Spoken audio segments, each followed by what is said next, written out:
with that out of the way, let's continue on with this new news about the WNBA expanding. So let's see where to start. The WNBA playoffs, they're starting. They're right around the corner. I believe it's going to start this weekend for any of you guys interested. And now, I'm not sure exactly how I feel about the WNBA playoffs starting over the weekend. I feel like it would have been better if the WNBA playoffs actually, happen and the games happen during the week. Like, for example, on Tuesdays and on Wednesdays and rather early on Friday before college football starts, and maybe even on Thursday before the NFL starts, because I have a feeling that over the weekend the NFL is going to eat up a lot of that viewership for the WNBA playoffs, and that's going to be a big problem for the WNBA because they're on very good track to making a profit for this year, first time that's probably ever going to happen. But they really, the best part of their game, the postseason, the best part of any sports season is the postseason. And if you are having those games in the middle of the NFL, then you can't compete against that market in the United States. This was a problem when the NBA, did the bubble. Like during the finals, the NBA finals, people were watching the return of the NFL more than they were watching the NBA finals. It was the least viewed finals in the history of the NBA for a reason, because the NFL was going on at exactly the same time. The NBA was pulling 6 million viewers. Meanwhile, the NFL, the opening night game of the NFL, was pulling in 22 million viewers. You cannot compete with the NFL. So I personally think that the playoffs, they should happen during the week when NFL games and college football games aren't going on. That is just me, however. But aside from that, the WNBA is going to consider expanding back to Portland. Now, I say back because the WNBA used to have a team in Portland before, all the way back in 2000. However, it ended up folding after the 2022 season, so it only lasted 2 years. Go figure. I mean, try expanding the WNBA in general at the time in 2000 when barely anybody was watching WNBA basketball. It's really a difficult task.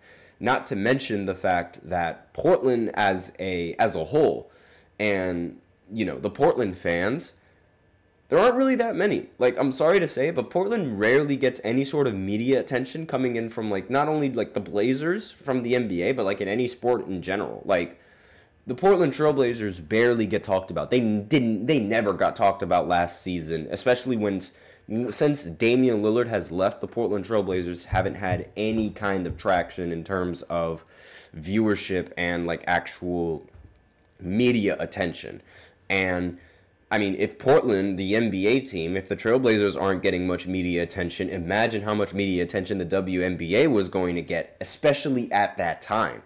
Pre-Caitlin Clark, the WNBA was nowhere near, and it never made a profit, never was competing for any kind of money, it was never popular.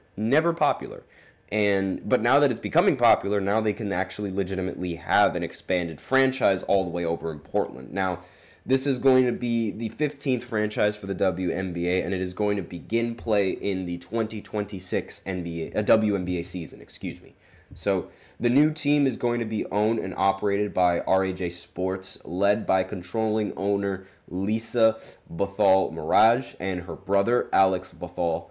And they also are the majority owners of the NWSL's Portland Thorns.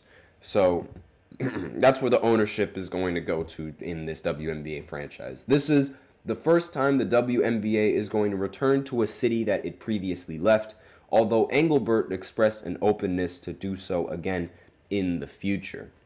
So this is a quote coming in from Engelbert and what she told ESPN. "I don't think we ever have a bias as to whether there was a team there before or not.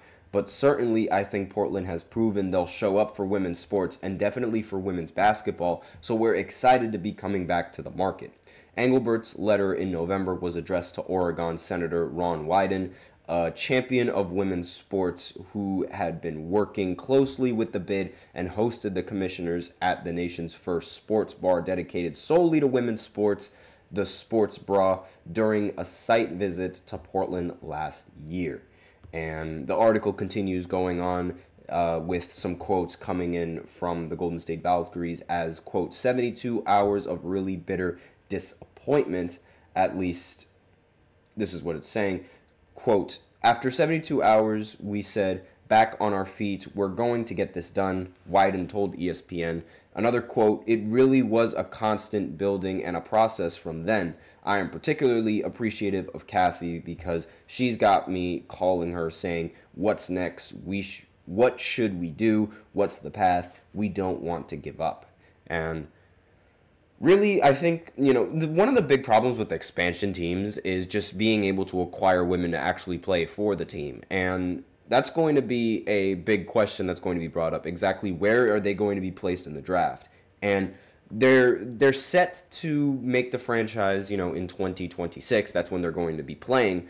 And personally, I think this is going to be like the biggest hunch ever, but Juju from USC, that female collegiate player that's just absolutely phenomenal that people are saying could be better than Caitlin, I think she's going to get drafted to Portland. I can totally see her as the new face of the Portland franchise and bringing the attention over to Portland and getting the franchise off on the right foot. Like, if there's anybody that should be on that Portland team, it should be Juju in the future. And it is lined up perfectly because the franchise is going to be coming in 2026. So in 2 years from now, Juju still has way more years under her collegiate belt. And she was only a freshman last season, so she's going to be a sophomore this coming season. Then she'll be a junior, and by the time she's a junior, she'll either be in her senior year, playing in her senior year, or she'll get drafted by Portland. I'm praying and I'm hoping that Juju gets drafted to Portland because that would be amazing for the franchise that's literally just on the come up. Everybody's going to want to watch Juju.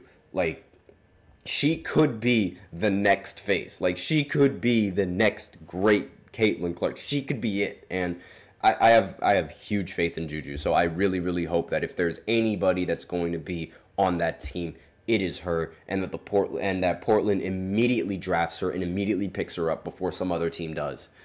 And like, I don't know. Let me know in the comments if you would rather see somebody else from women's college basketball join Portland and their new franchise, because I think she will be phenomenal. Like, it would be her squad. She will be the face of the team. She already has one of the best handles that I've seen coming in from a female athlete in college, like right next to Caitlin Clark. Again, like, their handle of the ball, what they are able to do with the ball is amazing. Like, they've really come a long way with the WNBA, and I really, really pray and I hope that Juju ends up being the face of Portland. That would be so awesome. Like, it would literally be like the female version of Damian Lillard. It could be the female version of Damian Lillard over there in Portland, and that would be a sight to see. Let me know in the comments what you guys think of that. But we're out of time for the second segment, so now we're going to shift our focus back over to the NBA because CBS just recently released a list of their top 10 players in the NBA right now, and I'm going to list off all of those players. I'll give my opinions on whether or not I feel like they should be moved, whether or not they deserve to be on here, all of that good stuff in the third segment, so stay tuned for that if you guys are interested. I will be right back. Looking for your daily fix of sports talk without having to pay for it? GSMC Sports Network is available on YouTube. Just search GSMC Sports Network. Get your fix of daily sports talk shows on YouTube, absolutely free. NFL, college football, NBA, MLB, MMA, UFC, fantasy football, and so much more. GSMC Sports Network has shows running all day long, with new sports shows starting every 2 hours. Just like on your favorite cable sports channel, except GSMC Sports Network is absolutely free. Just search GSMC Sports Network on YouTube to catch one of your new favorite shows, like the GSMC College Football Podcast, Chip Shot Football Podcast, Hoops and Heels Women's Sports Podcast, GSMC Basketball Podcast, and so many more.